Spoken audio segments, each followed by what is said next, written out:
نحمدہ ونصلی علی رسولہ الکریم اما بعد۔ میرے دوستو، درود پاک کا زبان پر جاری ہو جانا یہ کس بات کی علامت ہے؟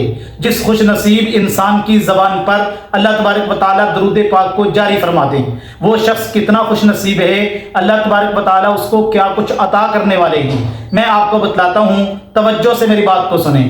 دیکھیں میرے دوستو، آپ نے بہت سارے لوگوں کو دیکھا ہوگا جن کی زبان جاری ہو جاتی ہے، یعنی وہ اکیلا بھی بیٹھا ہوا ہے، وہ زبان کے ساتھ کچھ نہ کچھ بول رہا ہوتا ہے، کچھ پڑھ رہا ہوتا ہے، کچھ گا رہا ہوتا ہے، کچھ اچھے الفاظ بھی گانے والے ہوتے ہیں، کچھ گانا گانے والے ہوتے ہیں، کچھ قرآن کی تلاوت کرنے والے لوگ ہوتے ہیں، اور کچھ ایسے خوش نصیب بھی ہوتے ہیں جن کی زبان پر درود پاک جاری ہو جاتا ہے۔ میں آپ کو ایک مثال دیتا ہوں۔ ایک بزرگ تھے جن کا نام تھا قاری عاصم رحمۃ اللہ علیہ۔ یہ مدینہ منورہ میں رہتے تھے اور قرآن پاک کی تلاوت کثرت سے کیا کرتے تھے۔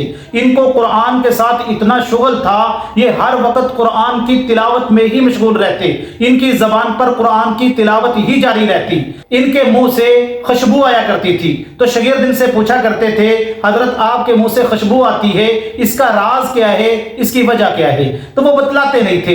ایک مرتبہ شاگردوں نے بڑا اصرار کیا تو انہوں نے کہا، دیکھو میں ہر وقت قرآن پاک کی تلاوت کرتا ہوں، میری زبان جو ہے قرآن پاک کی تلاوت کے لیے جاری ہو چکی ہے، یعنی میری زبان پر قرآن پاک کی تلاوت ہی رہتی ہے۔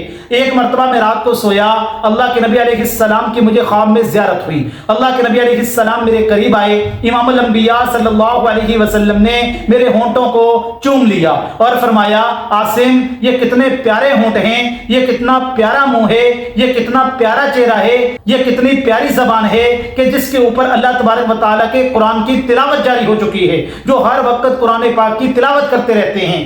یہ میرا راز ہے میرے منہ سے خوشبو آنے کا۔ میرے دوستو، بڑا ہی خوش نصیب ہے وہ شخص جس کی اللہ تبارک و تعالیٰ یہ کیفیت بنا دے۔ کتابوں میں ایک واقعہ لکھا ہے، حضرت حنظلہ رضی اللہ تعالیٰ عنہ کہتے ہیں، جب اللہ کے نبی علیہ السلام کی ہم مجلس میں بیٹھتے، اللہ کے نبی علیہ السلام ہمیں واضح و نصیحت فرماتے، ہمیں یوں لگتا کہ جیسے جنت اور جہنم ہمارے سامنے ہے۔ جب اللہ کے نبی علیہ السلام کی مجلس سے اٹھ کے گھر میں جاتے تو ہماری یہ کیفیت نہ رہتی۔ تو حضرت حنظلہ کہتے ہیں، ایک مرتبہ میں اللہ کے نبی کی مجلس سے اٹھا، گھر میں آیا، بیوی بچوں میں لگ گیا، ان کے ساتھ ہنسی مذاق میں لگ گیا، تو میری وہ کیفیت نہ رہی جو اللہ کے نبی کی مجلس میں تھی۔ میں نے کہا، حنظلہ تو منافق ہو گیا۔ میں یہ جملہ کہتے ہوئے مدینہ کی گلیوں میں جا رہا تھا، غالباً سیدنا ابو بکر صدیق رضی اللہ تعالی عنہ آگے سے ملے۔ انہوں نے کہا، حنظلہ کیا کہہ رہے ہو؟ تو ساری بات سنائی کہ اللہ کے نبی کی مجلس میں ہماری کیفیت یہ ہوتی ہے، جب گھر میں جاتے ہیں تو یہ کیفیت نہیں رہتی۔ انہوں نے کہا، یہ معاملہ تو میرے ساتھ بھی آتا ہے۔ اب دونوں اللہ کے نبی علیہ السلام کی مجلس میں گئے۔ اللہ کے نبی نے فرمایا، کیا بات ہے؟ کہا، یا رسول اللہ، جو کیفیت آپ کی مجلس میں ہماری ہوتی ہے وہ کیفیت ہماری گھر میں جا کے نہیں ہوتی۔ ہمارے دل جو ہیں وہ نرم ہو جاتے ہیں، ہماری آنکھوں سے آنسو جاری ہو جاتے ہیں۔ اللہ کے نبی، جب ہم گھر میں جاتے ہیں تو ہماری یہ کیفیت نہیں رہتی۔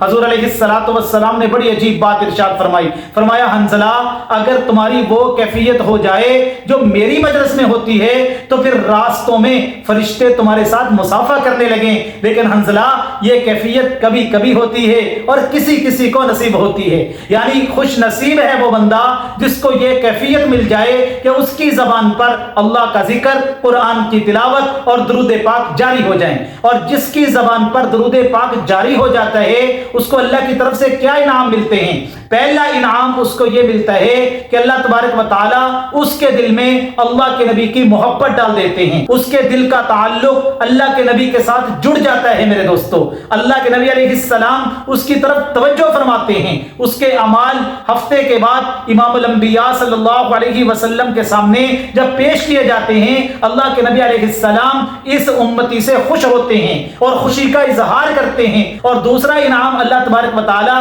اس کو یہ عطا کرتے ہیں کہ اس کے دل کو اللہ روشن کر دیتے ہیں، یعنی اللہ پاک اس کو ایسے راستے پر چلاتے ہیں جس راستے پر چلنے سے اللہ اور اللہ کے رسول خوش ہوتے ہیں۔ تو یہ وہ انعامات ہیں جس کی زبان پر اللہ پاک درود پاک کو جاری کر دیں اسے اللہ نصیب فرماتے ہیں۔ اللہ تبارک و تعالیٰ ہمیں بھی اپنے پیارے نبی صلی اللہ علیہ وسلم پر کثرت کے ساتھ درود پاک پڑھنے کی توفیق عطا فرمائے۔